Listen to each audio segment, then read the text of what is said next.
بسم اللہ الرحمن الرحیم. السلام علیکم. میں ہوں ڈاکٹر ثانیہ چودھری اور آپ دیکھ رہے ہیں یوٹیوب چینل.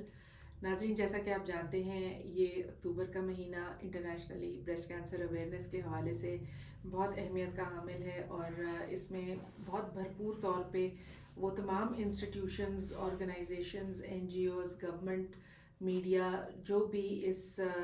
کسی نہ کسی طرح سے اسٹیک ہولڈرز ہیں یا انفارمیشن پھیلانے کے یا بریسٹ کینسر کی ڈیزیز جو ہے اس میں کوئی رول پلے کرتے ہیں، وہ لازمی اس مہینے میں اویئرنیس کے اوپر کوئی کیمپینز چلاتے ہیں، پروگرامز کرتے ہیں. آج ہم نے اپنے چینل پر مدعو کیا ہے ڈاکٹر ذوالقرنین چودھری ہیں. شوکت خانم کینسر ہاسپٹل میں کنسلٹنٹ بریسٹ کینسر سرجن ہیں، اور ان سے ہم آج اس اویئرنیس کے حوالے سے کچھ معلومات حاصل کریں گے، اور ہم امید کریں گے کہ آپ کے لیے یہ معلومات جو ہیں بریسٹ کینسر کے حوالے سے وہ مستفید ثابت ہوں. جی السلام علیکم ڈاکٹر جی صاحب، السلام کیا علیکم. حال ہے آپ کا؟ خیریت سے ہیں؟ جی اللہ کا شکر. ڈاکٹر صاحب سب سے پہلے تو اپنا انٹروڈکشن دیجیے گا. میں ڈاکٹر محمد ذوالقرنین چودھری ہوں. میں شوکت خانہ میموریل کینسر ہاسپٹل میں آنکوپلاسٹک بریسٹ سرجن یعنی کہ بریسٹ سرجری کے شعبے سے تعلق رکھتا ہوں. اچھا، کچھ تھوڑا سا بتائیے گا کہ اس مہینے میں شوکت خانم جو ہے وہ اویئرنیس کے حوالے سے کیا پروگرامز کرتا ہے؟ شوکت خانم، جیسا کہ آپ کو معلوم ہے کہ اکتوبر کا مہینہ جو ہے وہ بریسٹ کینسر اویئرنیس منتھ ہے، یعنی کہ چھاتی کے سرطان کی آگہی کا مہینہ ہے جو کہ ساری دنیا میں منایا جاتا ہے. ساری دنیا میں ہی اس کے لیے مختلف پروگرامز کیے جاتے ہیں اور لوگوں کو مختلف طریقے کے ساتھ جو ہے اس کی آگہی دی جاتی ہے، جس میں کافی کچھ جو ہے وہ انٹرنیٹ پہ اور مختلف ادارے جو ہیں وہ مختلف پروگرام جو ہیں وہ کرتے ہیں، جس میں مختلف کالجز، سکولز، لڑکیوں کے کالجز، سکولز میں جانا، اور بلکہ ہمارے اس ہاسپٹل میں کافی سالوں سے بریسٹ کینسر اویئرنیس پروگرامز چلتے تھے، جس میں ہم مختلف کالجز اور عام شعبے کی خواتین کو اپنے ہسپتال میں دعوت دیتے تھے یا دیتے رہے ہیں کہ وہاں پہ آئیں اور ہم سے مختلف سوالات پوچھیں، اور ہم ان کو میرے علاوہ اور میرے اور بہت سارے ساتھی ڈاکٹر اور لیڈی ڈاکٹرز جو ہیں جو کہ کینسر سے کے مختلف شعبوں سے منسلک ہیں، وہ لوگوں کو آ کے مختلف طریقے کے ساتھ جو ہے اس کی آگاہی فراہم کرتے ہیں، جس میں ہم لیکچرز دیتے تھے یا دیتے ہیں، یا اور اس کے علاوہ لوگوں کو بہت آسان الفاظ میں یہ پیغام پہنچایا جاتا ہے کہ اس بیماری کی علامات کیا ہیں، اس بیماری کی علامات اگر ظاہر کی ہو جاتی ہیں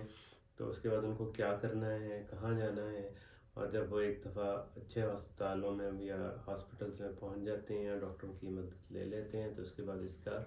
علاج کیسے کیا جا سکتا ہے. سب سے پہلی اور سب سے اہم بات جو ہے جو میں خاص طور پہ اپنے مریضوں کو اور مختلف لوگوں کو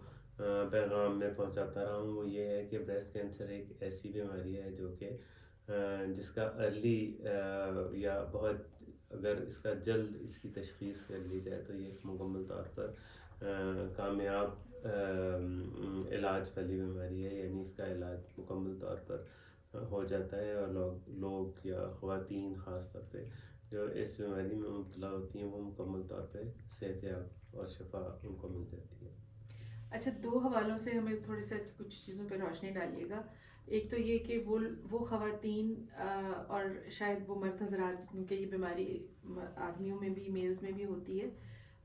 جن کو کوئی سمٹمز نہ ہوں، وہ کیا کریں اور کب انہیں کوئی نہ کوئی اس سلسلے میں کوئی پیش رفت کرنے کی ضرورت ہے؟ اور دوسرا ان لوگوں کے بارے میں بتائیے جن کو کوئی علامات آ رہے ہوں. سب سے پہلے تو ہم ان لوگوں کے متعلق بات کرتے ہیں جن کے اندر کوئی تشخیص نہ ہو، یعنی کہ عام لوگ یا عام پبلک کی خواتین خاص طور پہ، کیونکہ 100 میں سے 99% جو مریض ہیں وہ خواتین ہیں اس بیماری میں، اور 1% جو ہے وہ مرد حضرات ہیں. تو جو 99% اس میں مبتلا ہونے والی یعنی کہ خواتین ہیں اس میں، تو خواتین کو چاہیے کہ ایک تو وہ اپنا آپ خود معائنہ جو ہے وہ ریگولرلی کریں، ہر مہینے ایک تاریخ کو جو ہے مختص کر لیں، یعنی کہ اگر پہلی تاریخ کو اپنے آپ کو اپنا معائنہ کریں دونوں اطراف کا اچھی طرح سے، اور خاص طور پہ بغل کے ایریا کا اور گردن کے اوپر کے ایریا کا، وہاں پہ اگر کوئی چھاتی میں یا اس اطراف میں کہیں ان کو گلٹیاں محسوس ہوتی ہیں تو فوراً ڈاکٹر کو جو ہے وہ رجوع کریں، کیونکہ چھاتی یا چھاتی کے اطراف میں گلٹیوں کا موجود ہونا ہی سب سے بڑی علامت ہے اس بیماری کی۔ تو میں یہ عرض کر رہا تھا کہ وہ خواتین جن میں کوئی بھی جو ہے وہ علامات ظاہر نہیں ہوئیں، جو کہ نارمل خواتین ہیں، تو ہم ہمارے ہسپتال میں شوکت خانہ میں 40 سال کی عمر کی خواتین کے لیے یہ ریکمنڈیشنز ہیں کہ وہ ہر سال اپنا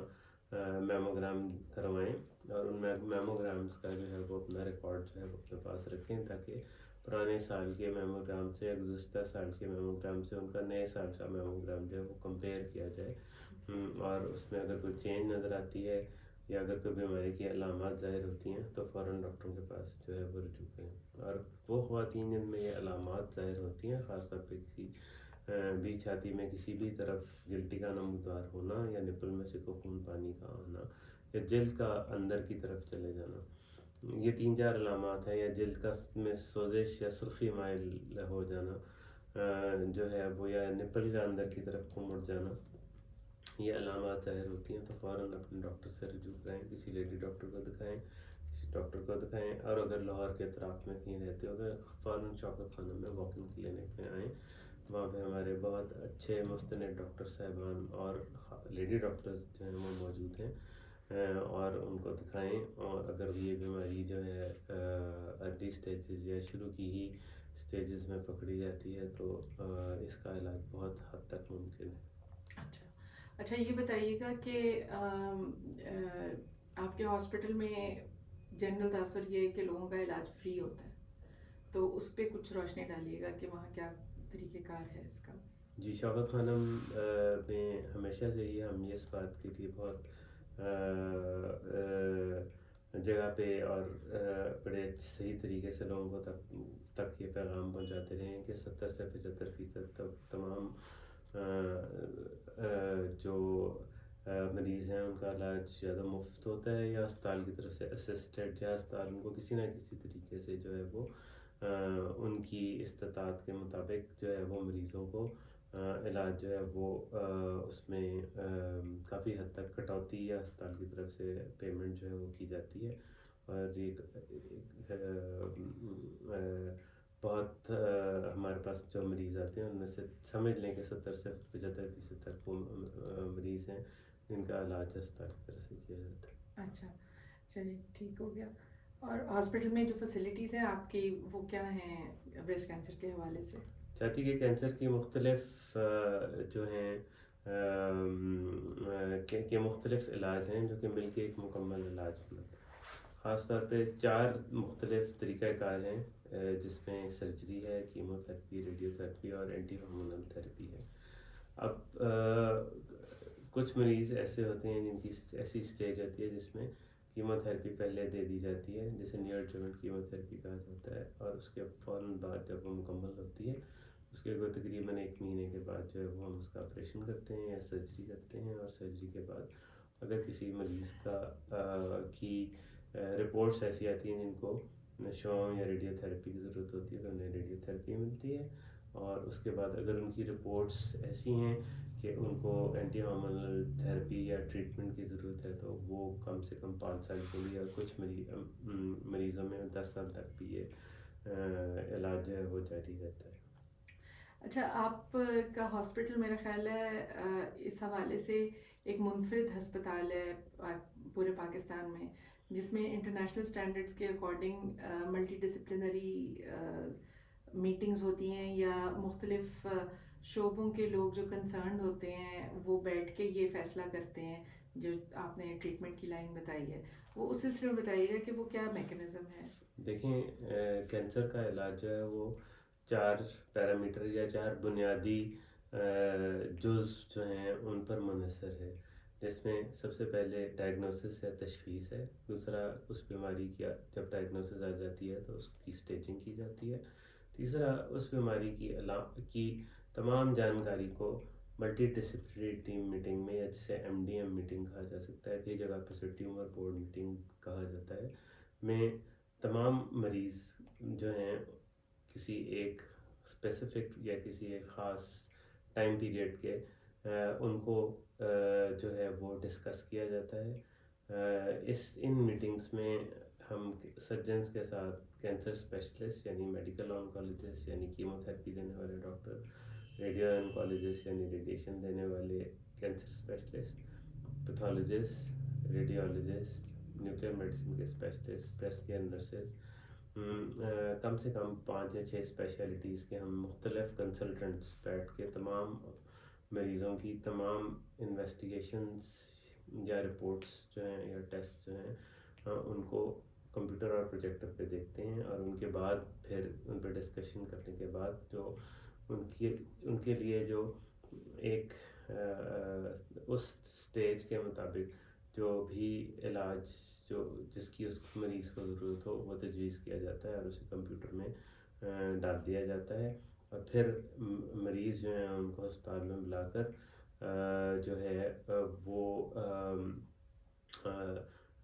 مختلف کلینک میں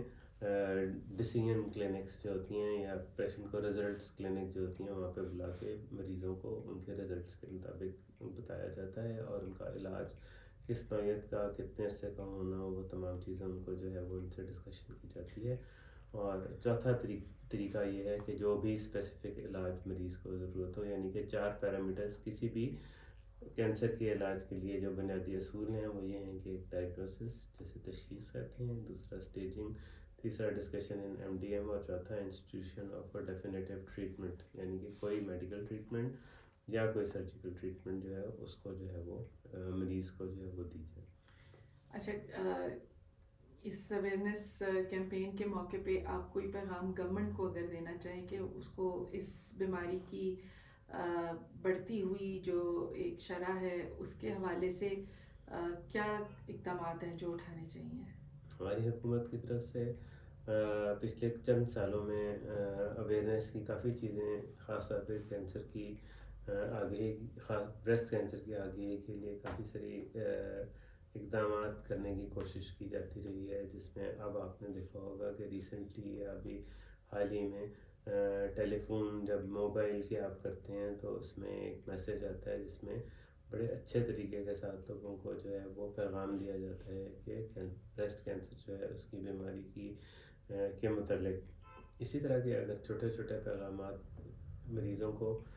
کافی صرف اس مہینے میں نہیں کافی عرصے تک دیتے جائیں تو ہمارے بہت ساری پاپولیشن یا ہے جو کہ جن کے پاس موبائل ٹیلی فونز ہیں اور جو کہ اس کو استعمال کرتے ہیں، پھر میڈیا پہ مختلف پروگرام کیے جا سکتے ہیں اور لوگوں کو مختلف بہت سستے طریقے کے ساتھ تشہیر کر کے لوگوں کو اس کے متعلق بتایا جا سکتا ہے۔